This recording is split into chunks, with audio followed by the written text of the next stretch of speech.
માહિતી માટે હવે સમાચારમાં આપણે આગળ વધીએ, વાત કરીએ સુરતની।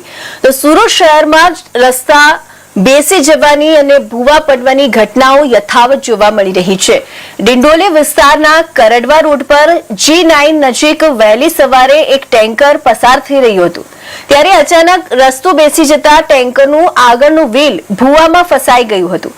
ઘટનાના કારણે વાહન વ્યવહાર ખોરવાયો હતો અને વાહન ચાલકોને ભારે હાલાકીનો સામનો કરવો પડ્યો હતો। સ્થાનિકોના જણાવ્યા મુજબ અંદાજે 15 થી 20 ફૂટ જેટલો રસ્તો બેસી ગયો છે। સતત ત્રીજા દિવસે આવી ઘટના સામે આવતા સુરત મહાનગરપાલિકાની કામગીરી સામે સવાલો ઉભા થયા છે। સ્થાનિકોમાં ભારે રોષ જોવા મળી રહ્યો છે।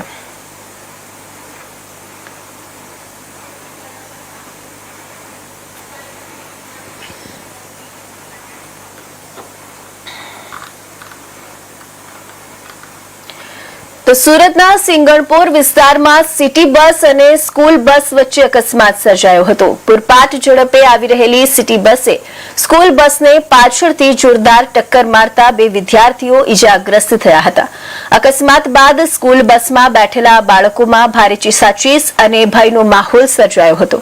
ઈજાગ્રસ્ત બંને વિદ્યાર્થીઓને તાત્કાલિક સારવાર માટે હોસ્પિટલ ખસેડવામાં આવ્યા હતા। ઘટનાની જાણ થતાં સિંગણપોર પોલીસ સ્થળ પર પહોંચી હતી અને બેદરકાર બસ ચાલક સામે કાયદેસરની કાર્યવાહી હાથ ધરી છે।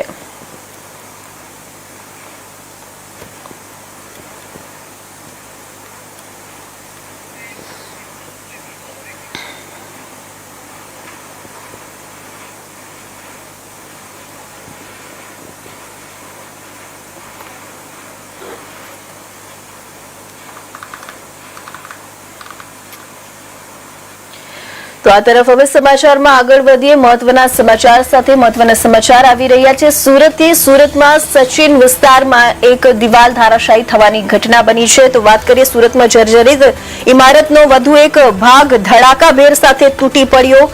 સચિનમાં પાલીગામમાં બની ઘટના। વિરાજ કોમ્પ્લેક્સની ગેલેરીનો ભાગ ધરાશાયી થઈ તૂટી પડ્યો। મોડી રાત્રે બનેલી આ ઘટનાના પગલે મોટી જાનહાનિ ટળી। અંદાજિત 40 મીટર લાંબી ગેલેરીનો ભાગ તૂટી પડ્યો। ગેલેરીનો ભાગ તૂટી પડતા પરિવારોના જીવ તાળવે ચોંટ્યા। સદનસીબે આ ઘટનામાં કોઈ જાનહાનિ ન થતા મોટી દુર્ઘટના ટળી। વર્ષ 2014માં આ જર્જરિત ઇમારત હતી તે જે 2014માં ઊભું કરવામાં આવ્યું હતું। કોમ્પ્લેક્સ મધ્યમ વર્ગના પરિવારો રહેતા હોવાથી અન્યત્ર સ્થળે વૈકલ્પિક વ્યવસ્થાની માંગ કરી છે। શહેરમાં જર્જરિત ઇમારતનો ભાગ તૂટી પડવાની આ ત્રીજી ઘટના છે। છેલ્લા 3 દિવસ દરમિયાન 3 જેટલી ઘટનાઓ સામે આવી છે, છતાં પાલિકા તંત્ર જે છે તે તંત્રના આ કાળા કાન તંત્ર મોટી દુર્ઘટનાની રાહ જોઈ રહ્યું હોય તેવું લાગી રહ્યું છે। તો સુરતમાં જર્જરિત ઇમારતનો જે મુદ્દો છે તે વધુ ગંભીર બનતો જઈ રહ્યો છે, ત્યારે સચિન પાલીગામ વિસ્તારમાં આવેલી વિરાજ કોમ્પ્લેક્સની ગેલેરીનો અંદાજે 40 મીટર લાંબો ભાગ મોડી રાત્રે ધડાકાભેર તૂટી પડ્યો હતો। તેમજ સદનસીબે આ ઘટનામાં રાત્રિના સમયે બનતા કોઈ જાનહાનિ થઈ નથી, પરંતુ પરિવારોના જીવ તાળવે ચોંટી ગયા હતા। છેલ્લા 3 દિવસમાં શહેરમાં જર્જરિત ઇમારતના ભાગ તૂટી પડવાની આ ત્રીજી ઘટના છે, છતાં તંત્રની કામગીરી સામે અનેક સવાલો ઉભા થયા છે।